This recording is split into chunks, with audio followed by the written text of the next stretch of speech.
them, you know. Check.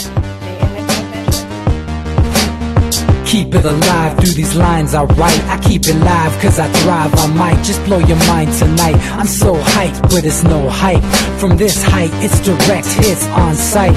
I'm your type, lend me your ears to show you that there's something in me. I'm not giving up, I'm standing right here, holding these days hostage. And I'll make this my year. We turning fear into love, and the love's in the air. I love doing this cause nothing compares. Nothing can share that same type of feeling when you feeling them flares. They can't catch it, it's havoc. I rip to a tear, switch the scenario. My stereos, I leave them impaired. Variables start to change and they're all in my range. I just gotta grab it, it's all mathematics. Every step is drastic, I make it fantastic. I'm trying to take your breath away. Asthmatic. This is live through the stereo. Go and let it blow, blow through the stereo. I'ma let them know through the stereo. Yo, here we go through the stereo, stereo. This is live through the stereo. Go and let it blow, blow through the stereo. I'ma let them know through the stereo. Yo, here we go through the stereo, stereo. Yeah, just nod your head with it, so explicit and vivid. Every image is intricate, intimate. I put my all into it, no scrimmage and no rules. I'm a pro tool, hear my heartbeat, beat into the vocals. I'm so loco, lost my mind, oh no. It's ponderoso, dope, so no overdose, cause it's dope, yo. Man, this is house grown, mixed with some milestones. So I let the style flow down like the Dow Jones, bringing it with some foul tones, letting the crowd know we getting loud, so it's eardrum rudiments. Yeah, we bring it rude again. Move, little hooligan. Music for tuning in, full time to the 10. I'm on my clock like I told you. Hey everybody, welcome back to the AntiMedia Radio. Once again with your host, Nick Bernabe, here on UCY.TV. We got a special show for you guys tonight, and we're going to be having a couple people from the 2ndgenerationoutlawz, which is a musical group that's carrying on the message of what Tupac started back in the 90s. And so tonight we're going to have a special co-host, or a special host on the radio show. John Vibes is going to be hosting the show tonight, and we're going to have a completely different show. But make sure you catch us all the other days, same news program 5 days a week. But tonight, we're going to hand it over to John, and John Vibes, he works with us at the AntiMedia, and we're going to have a really different show for you guys tonight. So, John, why don't you go ahead and take it over from here?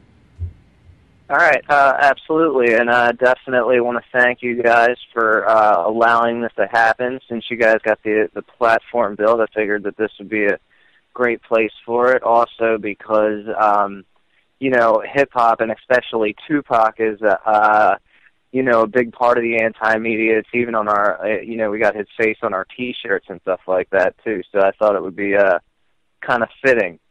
So do we have Pachi Rydah and Troublesome on with us right now? Yes, sir. Yes, sir. We on deck. Awesome, awesome. Thank you guys for joining us. And I just kind of wanted to let you guys introduce yourselves and kind of explain where you got started on the path, at least with the 2ndgenerationoutlawz, and how Tupac ties into your work, and you know how it all began. Okay, well, Troublesome, I'll let you start, and then I'll catch up. All right, no problem. I'm Troublesome, as y'all know.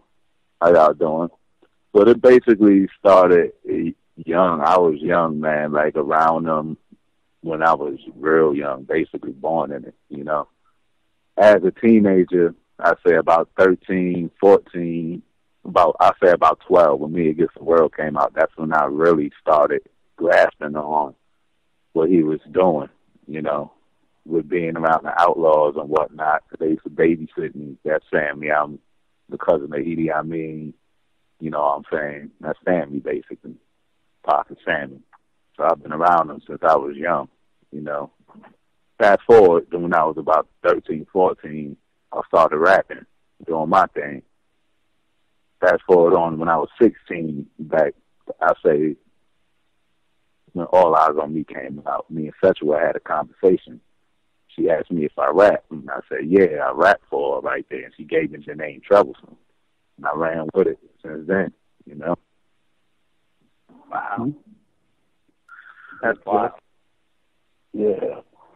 And with me, you know, similar situation. I'm a little older, you know, but I was opening up shows with Pop, and you know what I'm saying, was blessed to get a lot of information at a young age. Though I think I was like 17 in North Carolina, and from there I actually met the Outlaws in Atlanta, and at the time, you know, they were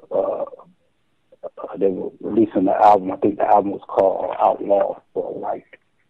And never knew them, never met them before. You know what I'm saying? Just that did shows with Pop, but never actually got a chance to meet them. Then when we met, it was like you know, a common weird energy of like protection. You know what I'm saying? And love that you would get from a family. So I'm reading Asada Shakur's book at the same time for the first time, and finding out that she's my aunt and that she's from Wilmington, North Carolina. That's where I'm from. So then, it gets deeper and deeper, and we find out that, there's a reason. What they say, all things happen for a reason. And I become the marketing director for, before it was 2nd Generation Outlaws, it was the squad called Forever Family, which is still on deck. A guy named Chair Crazy. I become the marketing director there, and we started working on several projects in Atlanta, and really heating up the street. We were showing up to the clubs like at least like 300 deep in clubs on the Outlaw for Life album. And out of that 300, 3 or 4, everybody was artists. You know what I mean? So we're real deep. Yeah, we're real deep in the streets of Atlanta and really all over the world, but really in Atlanta there was like a special family gathering, you know what I'm saying, being put together. And that's where we at right now today, you know what I'm saying? We all been trained and developed to say hip-hop and get this shit back in order. Because Pac had an order that he had laid out, the thug code, and it was rules to how to conduct yourself and whatnot. And the youth have not been necessarily conducting themselves based on that code. And that's what we came to restore and bring back to hip-hop. Wow. So it seems like, from the old school Outlaws back when Tupac was alive, since his death, you guys, I guess, have been expanding all over the place and, I guess, pulling people who know what's up on your crew, who can put forward this message. Is that basically the idea? Right. That basically is the idea. Because, I'm sorry, Pachi. Because, like Pachi said, like, Pac had a lot of soldiers out there, and we happen to be them soldiers that wasn't put out basically on the forefront. Like, we're next up in line. Like, you know what I'm trying to say? Yeah. Like, Tupac had, basically, he had a bunch of people, man. Like, he got a bunch of family that's in it, too. You know what I'm saying? That's basically trying to spread the same message in the way that he did it, Yeah, and this has been a family thing even since before him, right? Because, right. Of course, with Asata and, many other members of the Black Panthers. So, revolution was definitely in his blood for sure. Right. And you asked me something about how the 2nd Generation Outlaws get started. Like, okay, it started as a movement. Like, because I have a group named URYBI. You know what I'm saying? It started as a movement, and one day I posted something, and Edie came behind me saying 2nd Generation Outlaws. You know what I'm saying? So that's how that started. And it turned into a whole big thing. You know what I'm saying? So it's a whole bunch of branches that people don't know about that we trying to put to the forefront, you know. Right. And it seems basically, like mainstream. I'm sorry, mainstream. Yeah. We're not getting that help. You know what I'm saying? So we'll basically have to just do it ourselves. You know. Well, it seems like you guys got some big plans on the horizon. I don't. What are you guys have some studio work planned or a tour or something like that? Yeah, we're releasing. We're going public. You know what I'm saying? Over the years, it's developed to this point because we all have put in a lot of time and money, and right now it's at a point where we have actual projects released in major films and whatnot as far as the soundtrack. So we've been working on the soundtrack for this film that's coming out, one of the first films called Exile Corporation.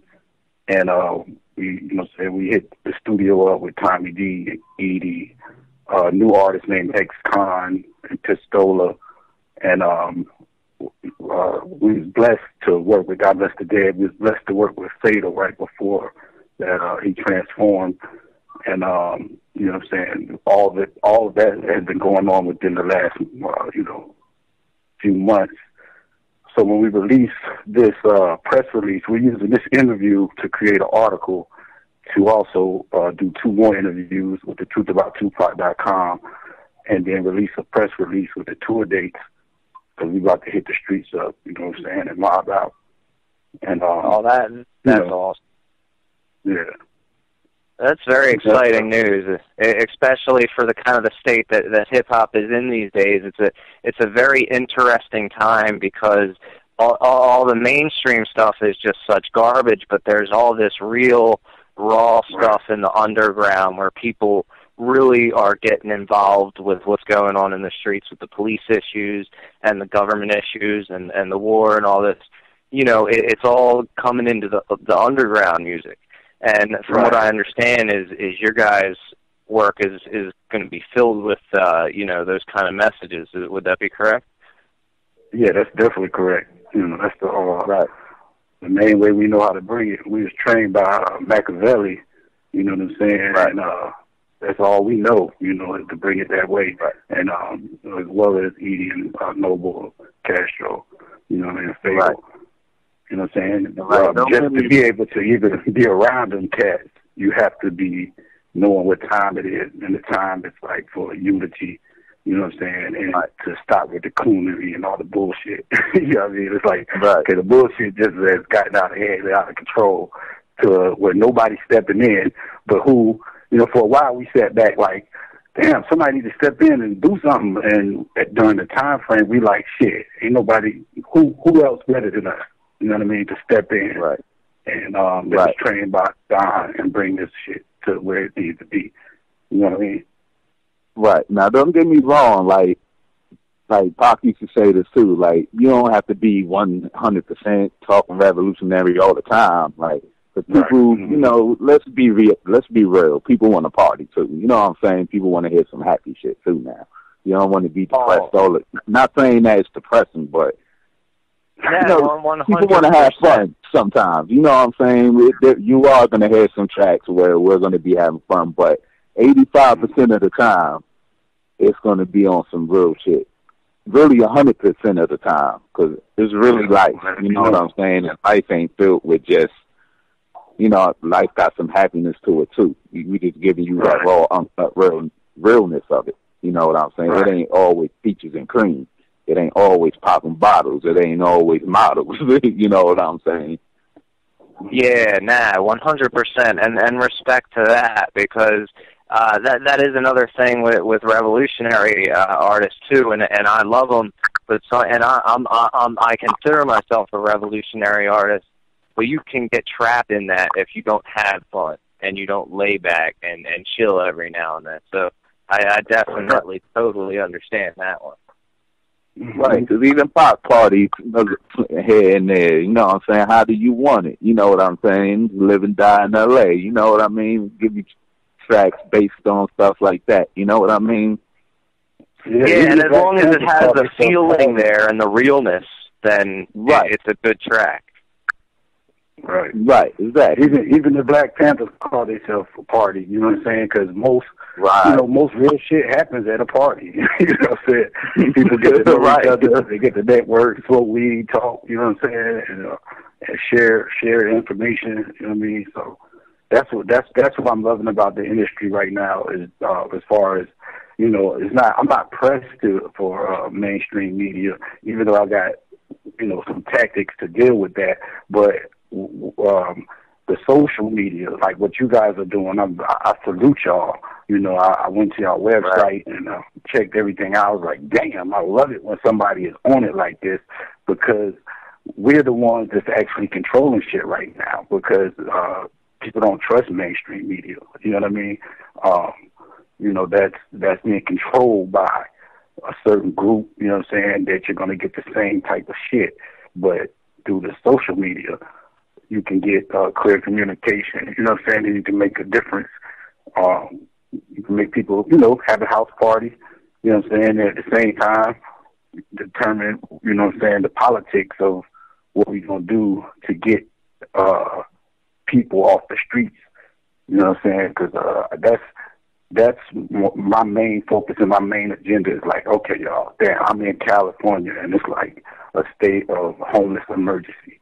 You know what I'm saying? It just choked the black kid again, you know what I'm saying? And like slammed him on the ground and all that. And something needs to be done like on an emergency level for that. You know what I mean? Like, and there's actions that can be taken. That's part of the reason why we're going to come, we're going to party, we're going to pop bottles, you know what I'm saying? But the main agenda is to, right after we do all that or before we do all that, you know what I'm saying, is to have these public speaking and engagements on our tour. We have Kendrick Lassagne, who, you know, has been like a mentor / father figure in our lives for, you know what I'm saying, the duration of our development from, like, you know what I'm saying, our young years. And what the information he loads us with and that he's going to be able to bring and speak to people about at the shows, you know what I'm saying, because it's a college tour. So we're going into schools during the daytime, explaining Machiavelli, explaining Kendrick's perspective of, you know, growing up and living with Pac and the things that they, special moments that and lessons that he learned from it. He has a DVD and a book coming out about it. So is that the truth about Tupac? That website that you mentioned? No, that's Ashton, and that's something different. Kendrick's situation is more how can I say it? More authentic, because you know you go on YouTube, Pac was doing a Thug Life video, and he was standing in there in the video with Pac. His history with him, he has an untold story that everybody doesn't know about yet. You know what I'm saying? As far as mainstream. The Truth About Tupac is a website that I think was started by Ashton, and it's been doing well, and it's like an amazing site. We're doing an interview with them, but that's something different. We're doing an interview with them, I think, next week at YouTube Live. Nice. Well, while we're kind of on that topic a little bit, I wanted to kick around that link I sent to you earlier. There is a lot of mystery about the death of Tupac, and there's a lot of back and forth. There's some people that say, like I sent you in the link. Go ahead. I'm sorry. I'm glad you brought that up. Because there's some people say he's in Cuba. Right. You know, so I mean, and I don't have a dog in the fight. I'm curious just to see what you guys think. Well, I'm going to just clear this up. I'm going to just say this. People going to believe what they going to believe. It's like his mama used to tell me, just tell people he in your basement. You know what I'm saying? People going to believe as a joke. You know what I'm saying? But the man is gone. I hate to say it. You know what I'm saying? The man is gone. He's in heaven in Thug Mansion right now. smiling upon us, you know, but the fans don't want to let him go, and they shouldn't let him go. You know what I'm saying? Right. My view is the same. You know, of course, I know that same thing, but I don't believe that energy dies. I believe that it transforms, and we all. It's kind of like, I know this will sound crazy, but you know how they say we all make up the body of Christ. We all make up the body of Machiavelli. You know what I'm saying? Because he did so much and touched so many people's lives. You know what I'm saying? That everybody, including the fans, you know what I'm saying, and our extended family that we've been learning and finding out about, they all make up Tupac energy. You know what I mean? So that oh yeah, well, absolutely. So yeah, I mean, he's transformed. Yeah, absolutely. So do you guys think that there was some possible government assassination? I know that's probably big on a lot of people's definitely. The man was a genius. You know what I'm saying? He predicted a lot of stuff in this world that the government was afraid of, that he woke a lot of people up to. You know what I'm saying? So that definitely might have a big part in it, you know. Cause yeah, I mean, when he got shot the first time, the man used to get death threats. So up to his assassination, you know, so that definitely has a big part of that. Yeah, he was making waves. He was making changes, and he was doing it in a way that was very real, you know. Right. And I don't think they wanted him to live another, 5, 10, 15 years, because God knows what he would have done. He could have ran for president and probably won it. You know what I'm saying? Yeah. I wouldn't doubt it if he would have been able to live through to now. You know, it's really crazy how this happens, and we've seen it happen. Even, I mean, how many? I think it was all but a couple of the Black Panthers would be either murdered or exiled or arrested. Right. Okay, there's one saying that Kanye said: "No one man should have all that power." Pop was definitely one of them men that had a lot of power. That whatever he say, it could go. You know, as a nation. You know what I'm saying? Right. Yeah, he definitely was a prophet. You know, and to add to what you was just saying, bro, I think that where Pac was headed was right there. You know what I'm saying? He was headed towards that direction. With doing political things, and knowing that, and then knowing how far we've come since that. You know what I'm saying?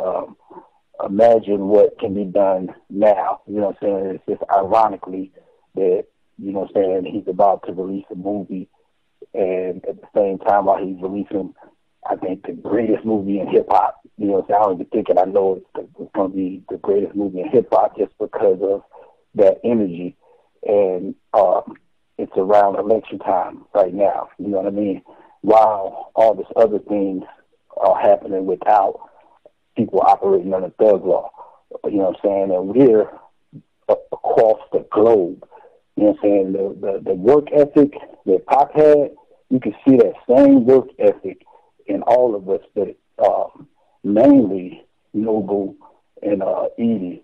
I salute them brothers, and Castro. I salute them brothers and Fatal, because the fact of the work ethic, they've been all across the globe. You know what I'm saying? They've been in Europe, they've been in Mexico, Canada. You know what I'm saying? They've just been all over. Right. And it's outlaws in all over the world. You know what I mean?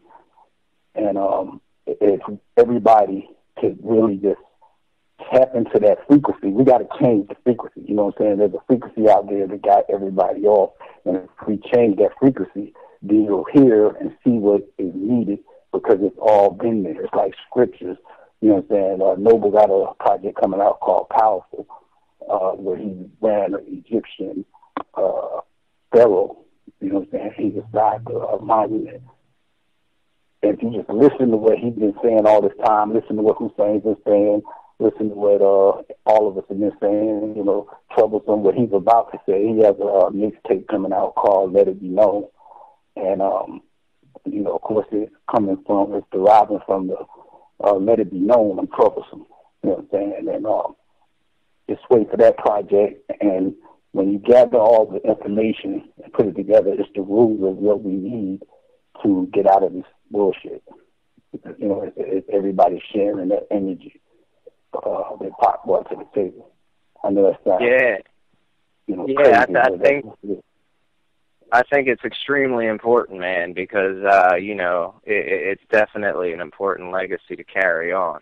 Now, I wanted to kind of comment on some of the feedback we got today from a few haters that were kind of trashing some of, like, you know, the possible, like, gang involvement and stuff like that. And actually, I've done a lot of work on the history of gangs and such, and, you know, about how a lot of the gangs that we know today actually came from community organizations where they were protecting themselves from the state, from racist neighbors and such. And I also did some work about some of the gang truces that have happened both in L.A. during the riots and recently in Baltimore, where the gangs were actually defending the businesses from the looters and things like that, and they were helping people out. So I think that there's obviously a lot of problems there, and there's a lot of violence with people hurting each other in the city. But I don't think that you know, that an armed group of you know, of people with a common cause that aren't the police is necessarily a bad thing.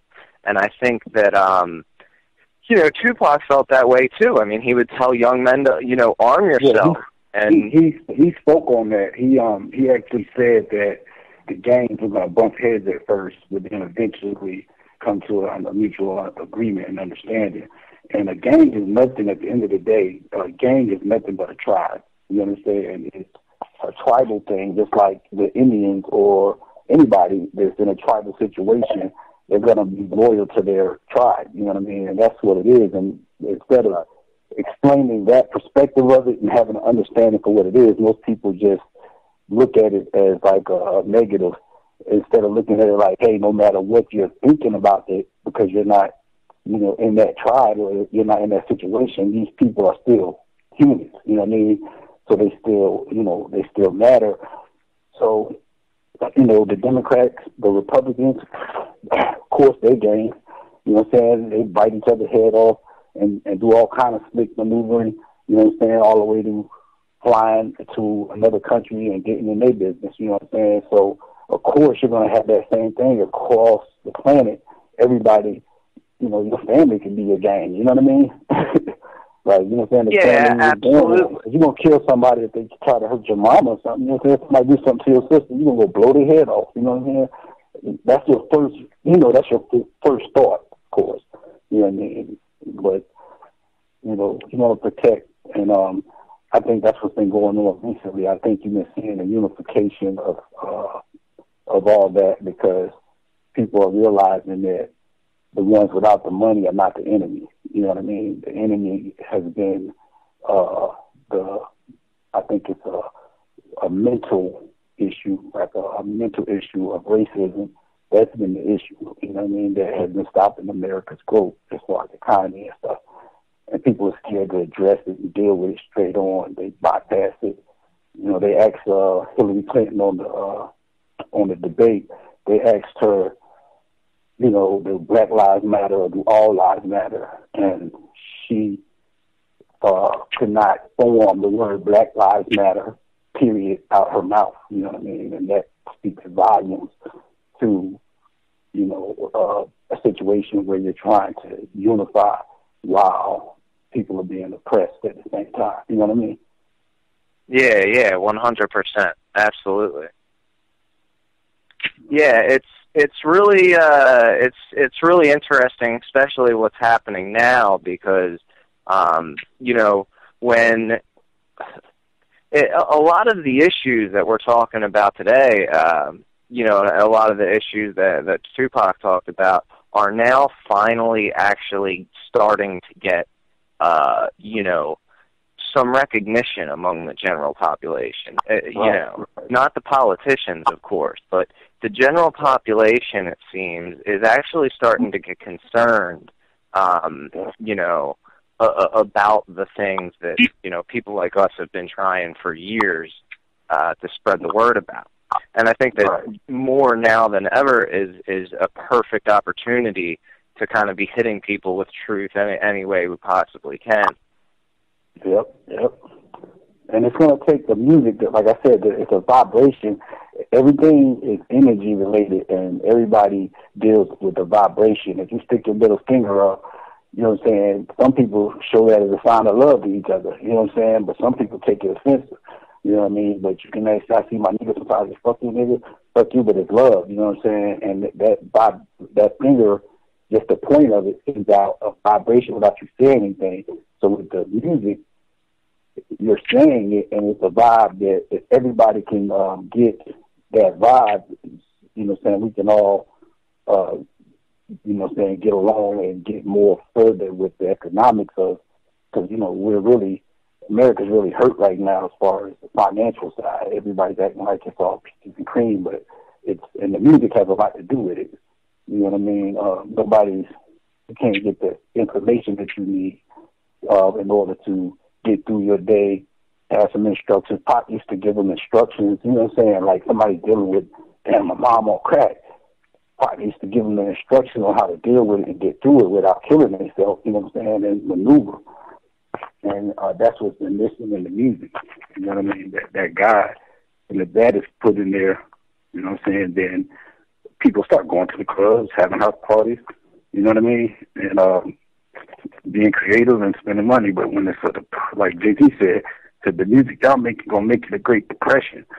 You know what I'm saying? That's so true. You know what I'm saying? It's a recession, but the music is it doesn't change frequency, which I know it is. But when it changes frequency, we can get out of the whole slow mind state of all the problems, because there's like a lot of problems and no solutions when it really is some solutions. You know what I mean?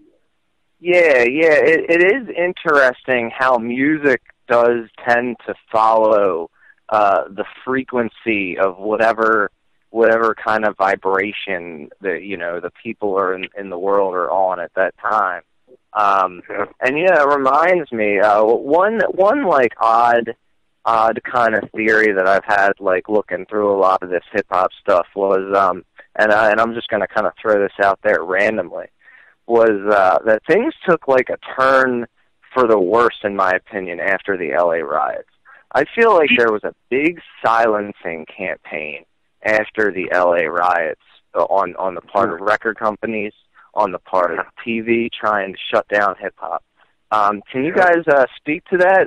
You know, I know you were young at the time, just like I was, but you were very close to the situation, you know? Not me. I was kind of, I'm older, you know what I mean? So that was like right in the prime. That was during the time, you know, I was actually banging with Pac and, you know, just me and Pussy and whatnot. And during those times, you know, Chuck D released the prophecy of that, Burn Hollywood Burn, you know what I'm saying? He dropped all the prophecy and knowledge before that even happened, because you could see it was coming. And it was amazing, and that's definitely, I agree with you, that's definitely the time that everything, you know, you didn't have the hip-hop police, you still had the Fed just monitoring what was going on and decoding what was going on, which was all the stuff we were just talking about, unification, you know, saying good vibration and all that. So then you throw a distraction factor in there, and it breaks it up. You know what I mean? Africa Bambaataa, what he teaches, you know what I'm saying, with the Zulu Nation is love, peace, and unity. You know what I mean? Because at the end of the day, the expression is what you got to express, because we're like, you know, everybody knows hip-hop is like you said, it's a reflection of life and realness. Africa Bambaataa was like this love, peace, and unity. So how come we're not seeing that? You know what I'm saying? And with hip-hop, if you can freestyle about you know what I'm saying, the stuff you ain't got, and then fuck around and get it, you can do the same thing with love, peace, and unity. You know what I mean? If you spit about it, and you can bring that about, and that's what the laws have been doing, then you get that result. And that result takes you all around the globe. People buy you shit. Oh, nigga, come to my house to eat. You know what I mean? Because you got a positive vibe. You're a good person. You don't want to die. You don't want nobody else to die. You know what I'm saying? That's the energy that hip-hop needs that it don't have. You know what I mean? Yeah, so manifesting the future that we want through what we create. Right, exactly. And it got sucked out the game at that point that you just was talking about. Though it got right then. You're right after the LA riots. It's like they clamped down on it. You know what I'm saying? And of course, I feel like the attitude changed. FBI structure. You had the same FBI structure that J. Edgar Hoover had set in place. You know what I'm saying? Which was the plot to kill the Black Messiah. You know what I'm saying? And that was still operating up to that point. I mean, it's still little twinklets of it right now, but it's been adjusted. But at first, you're dealing with the original take them out guy. You know what I mean? Yeah. Yeah, that is why, and I've always felt that. I've always felt that things change there, and that I mean, I don't even feel like Rodney. I feel like Rodney King was put up to say what he said. You know what I mean? His whole thing where can't we all just get along? I mean, I love them words. I understand them words, but I feel like they made him say that. And I just feel like there was a lot going on at that time because things were pivotal right then. I mean, there could have been a revolution at that point. Yeah, you can always tell when a revolution is, when you're upon a revolution, because people start revolting.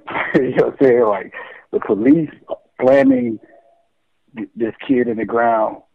And the kid's an actual artist. He actually raps. You know what I'm saying? He got videos and everything. You know what I mean? And for them slamming him to the ground and just the way that they've been treating people, it is definitely a thing to let you know that a revolution is on deck. You know what I mean? Because the police right now basically, revolting. They got Revolt TV. Look at Puppy, Revolt TV. You know what I mean? Everything right now, we're definitely having a revolution. I know some people be like, it's not about revolution, it's about evolution. They're the same thing. You know what I mean? Yeah. I agree with that. It's pretty crazy. I think that history is definitely repeating itself in a lot of ways, and I feel like a lot of the same opportunities are kind of upon us right now. So yeah, I wanted to hear a bit more about your plans with the Outlaws. Are you guys looking to basically? You said you were going on tour and setting up speaking engagements along with it. Yes, yep. We're releasing a lot of product and merchandise with other companies, and but the tour is called 2 Hour Life, and we'll be booking different members of the family as well as outlaws. You know what I mean? Inside of the tour dates, and we're releasing some new material from them as well as the work with the new artists, which, boy, the list of the new artists is so long. We've been trying to get, on the To-Go page on Facebook. It's brand new. We have a website coming too. The To-Go page is brand new, and it does not show the whole list of artists. You know what I mean? There's a lot of us, and we're working on getting that sped up. And you'll be able to go on that page and get all the information, about what we're doing within the next quarter. We're going on tour from early November to the middle of December. So I got a quick tour. So you already got dates booked? Yeah. Yeah, we have. We've done 2 promo shows here in California so far. We got to do one more promo show, and then the dates will be out probably by Friday. You guys going to make it out to the East Coast at all? Yep, the tour. This is how the tour goes. We actually start with the Southeast. We're going to Atlanta, Miami, South Carolina, North Carolina, Virginia, D.C., Chicago, and then New York. I could probably get you a date in Baltimore if you're interested. Oh yeah, most definitely. Yeah, I'll talk to you. I'll hit you guys up off the air about that. But I booked quite a few clubs and stuff like that, so I could probably hook it up. Oh, cool. That'll be what's up.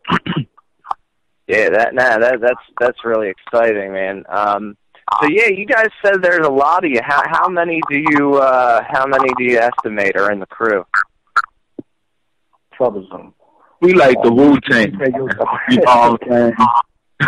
That's what's up. We like the Wu-Tang clan. You know what I'm saying? Like, honestly, like, and it's kind of weird because back when Pac had the same thing. Like, Pac ain't even really meet half the dudes he was about to recruit. You know what I'm saying? Like, and it's kind of the same way. You know what I'm saying? Like, I can't even count on both of my hands how many of us it is, but it's a lot of us. You know what I'm saying?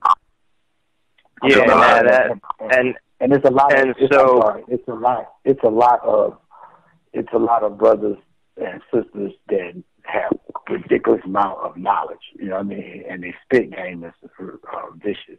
We got this guy named Chosen. He's like he's something like a Nas type situation, but just on a whole different degree of his speed and delivery and information. We got guys like that, though, that, you know, the world definitely wants to check out, you know. Oh, right. Wow, man. Yeah. It's like it's even cut like in different sets. Like, you know how Pac had the Outlaws and it was Thug Life.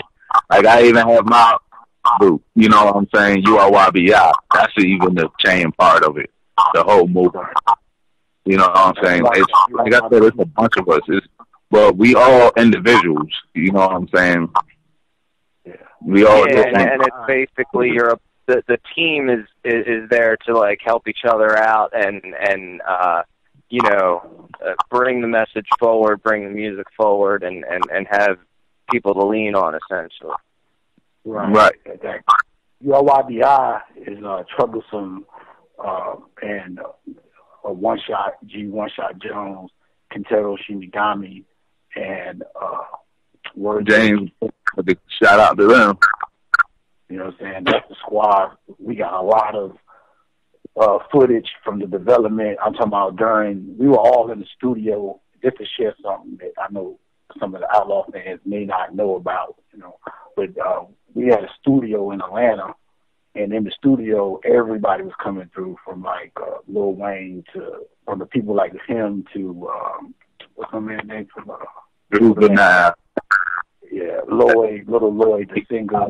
You know, we all have been banging in that studio, making some music and magic and just some happy times. You know, and got a lot of the footage. You know what I'm saying? We recorded a lot. So our prayer sessions out front of the studio, all the way to niggas boxing and fighting.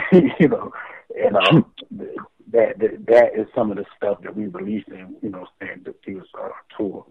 You know what I mean? So you think in the next 12 months or so, there's going to be a pretty big explosion of a lot of these artists breaking out, you think, due to this tour and all these releases?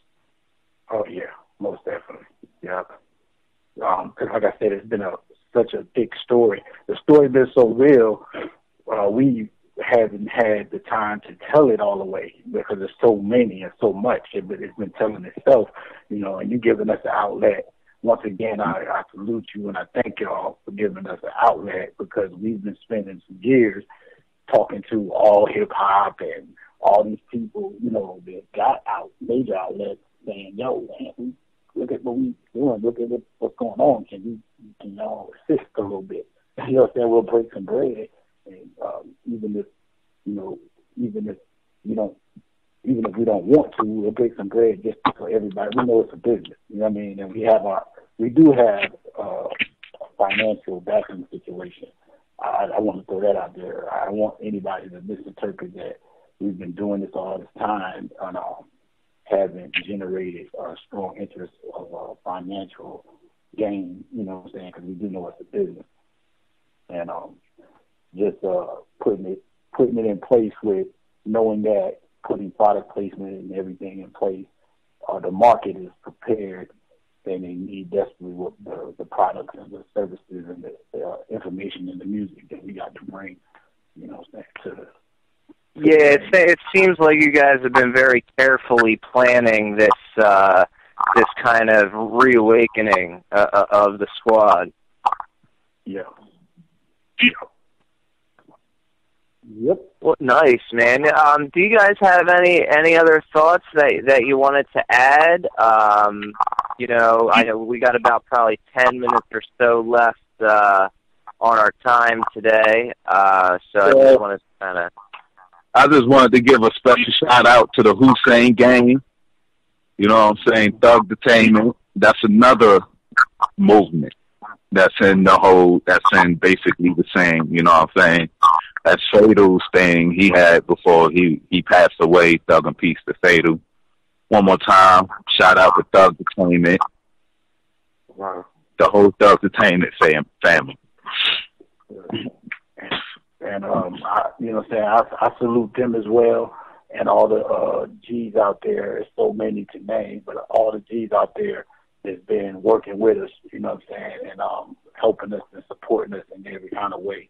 Shout out to Connie, shout out to Ex-Con, shout out to Connie. Soul, of course. Shout out to that Connecticut connection. Shout out to Mary, keeping the faith to help in the movement too. Shout out to her. Yeah, we have a connection in Connecticut, and they're called it's a cat with a whole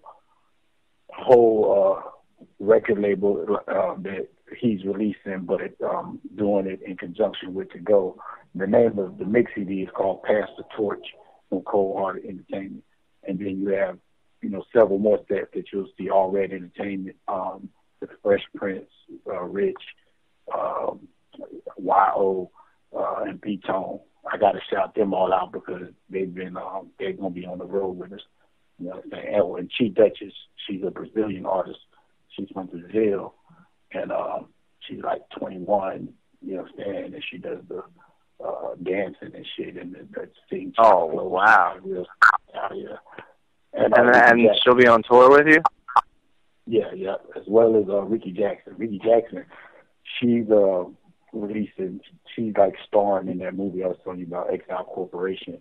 And also, not to sound like I'm plugging, but I just want people to know to support The Last Dragon Goes to Hollywood as well. It's my first time ever seeing myself on a big screen. They're going to be doing it in New York at a prime time of movie theaters up there. And I just want to say thank you once again, you know, Stan, for giving us the opportunity. Appreciate it. Yeah.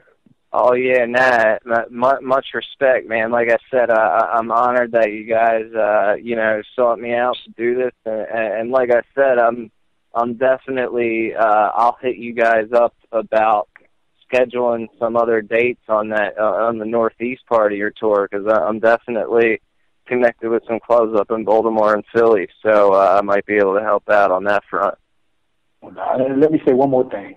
To everybody that got us misinterpreted, like I saw in your comment section, and people were like, they thugs. You know what I'm saying? Why you going to have thugs in the show? You know what I'm saying?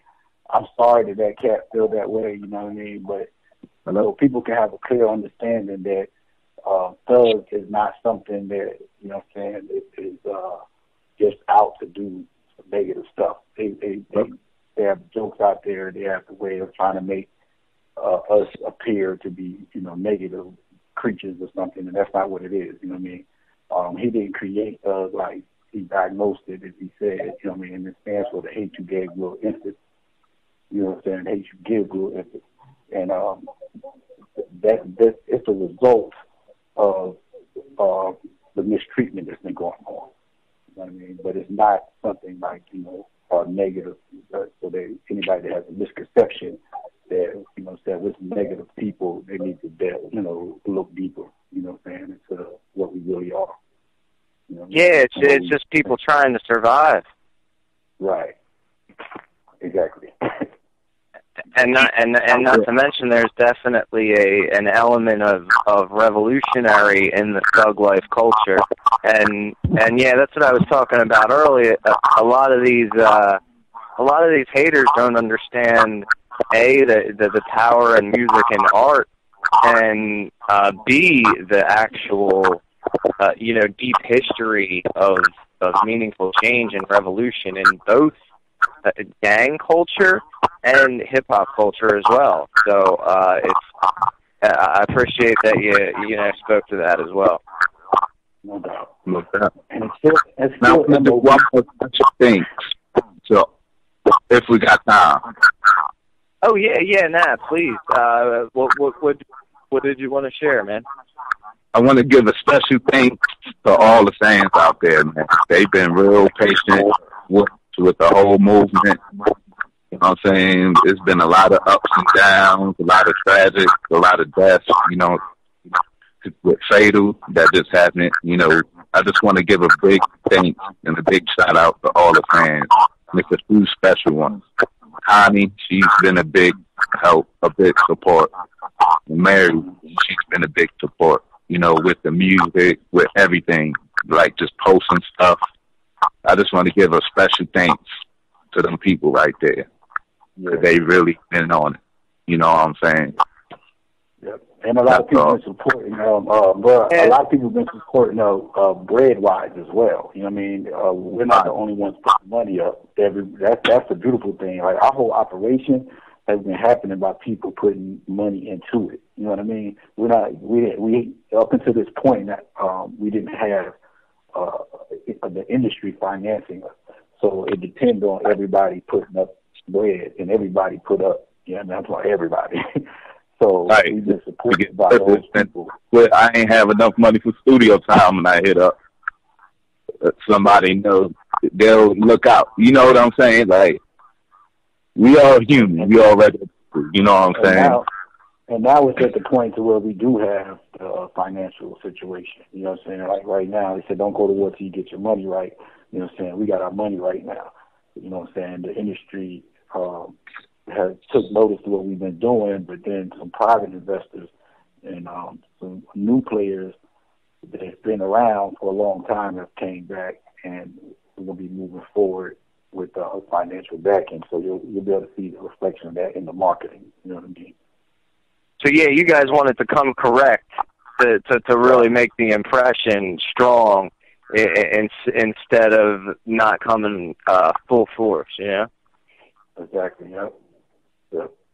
Yeah, that's the way to do it, man. That's the way to do it. Because I mean, it doesn't matter how great you are as an artist and stuff. Like if you put more time and you get, especially the financial situation when you're trying to become independent and put controversial stuff out there without being censored.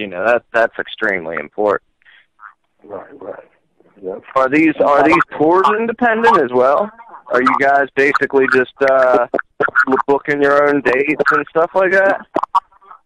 Actually, I'm using the same. I created a module, you know what I'm saying, in the 2000s, you know what I'm saying, and the module was a network of people that was just developing their companies. You know what I mean? And since then, they've all grown. So we were sharing resources for a while. And I just say, within the last 8 years, I'm just using those same networks and resources to go back, and now that I've grown as well, you know what I'm saying, keep the money where it started at. You know what I mean? And that's how the tour is being going. That's how everything's being done. You know what I'm saying? All the way to the investors and the sponsors. I did a thing called African Pride situation where it was some product release to the stores through Revlon and Column USA, and those same people are on deck helping us with the marketing, you know what I'm saying, of the artists. You know what I mean, the styling and stuff of the artists. So through that type of sponsorship and through sponsorships that are, as far as venue outlets that we've already been in before, they've all grown, you know. The entertainment companies have grown and the promoters and whatnot. And we're looking to, you know, meet new promoters as well, like your Baltimore Connect. The funny thing about the Baltimore Connect is, you know, that's Pac's area for sure. And I know Kenny, that's his stomping ground, Kendrick was saying. You know what I'm saying? We definitely love Baltimore. Oh, yeah, I'm definitely going to talk to you about that. I think that the other host, Nick, the founder of AntiMedia, wanted to jump on and ask you something before we headed out tonight. So, Nick, are you there? Yeah, what's up? Hey, how you guys doing? Bless, bro. How you? Thanks for being on the show, John. Thanks for hosting. Great job. Absolutely. Once again, this is the AntiMedia Radio. We're live at the same time, 5 days a week, Monday through Friday. And so anyone listening tonight can come back and listen tomorrow. Normally we're talking mostly about news and stuff, but we have a special show on tonight with John Vibes and the 2ndGeneration Outlaws, you know, and so it's just a really awesome show. I got a quick thing to ask both of you guys. The meme that we use to promote the show tonight, it's a Tupac quote, and it says, you know, it's funny when it rains it pours. They got money for wars but can't feed the poor. So I'm pretty sure everyone's familiar with that one. But what do you guys think about all the wars going on overseas and stuff? Keep in mind, we only have about 3 minutes left to go. I think it's politics, man. You know, I don't really want to get deep on it, but personally, it's politics. You know, I think everybody be sitting behind closed doors back at this shit. But when it's publicized, I said that wrong, but when it's sent to the public, it makes it look confusing. You know what I'm saying? Like, everything is politics and all about money, basically. That's how I feel about it. You know? It's about, all about the Benjamins and the resources, you know, of taking other people's shit, basically. You know what I mean? It's sad. You know what I'm saying? If I got the guns and the tanks, you know what I'm saying, and I feel like I can go just bully up on anybody, you know what I mean, because I create the system and the law instead of the people creating the system and the law, then, yeah, that's the reason why everybody, you know, looking at the war factor right now, because the have-nots don't have, and they also trying to take people guns away. And it's like taking the guns away, increasing the we have a war right here in America. So, you know what I'm saying? War does not have to always be physical. It can be mental, you know, spiritual. And what you're seeing right now is all of those, especially spiritual, you know, where demons are just running around doing shit to humans that just shouldn't be done. If that shit, you know what I'm saying, ain't fixed in America, how the fuck is you going to expect it to be fixed in, you know, third world countries and shit, you know what I mean? Like, it's not going to happen because we can't even fix our shit right here, you know what I mean? So, like our Pac said, there'll never be peace. And the reason why is because people are greedy and they got the gun. They got all the weapons. Thank you all, man. Thank you all for tuning in. John, great show. Pachi Rydah and Troublesome of the 2ndGeneration Outlaws, thank you for joining us. Catch us same place, same time, 5 days a week, AntiMedia Radio. Peace out. Yeah. Outlaw. Oh, right. I'ma let them know through the stereo. Yo, here we go through the stereo.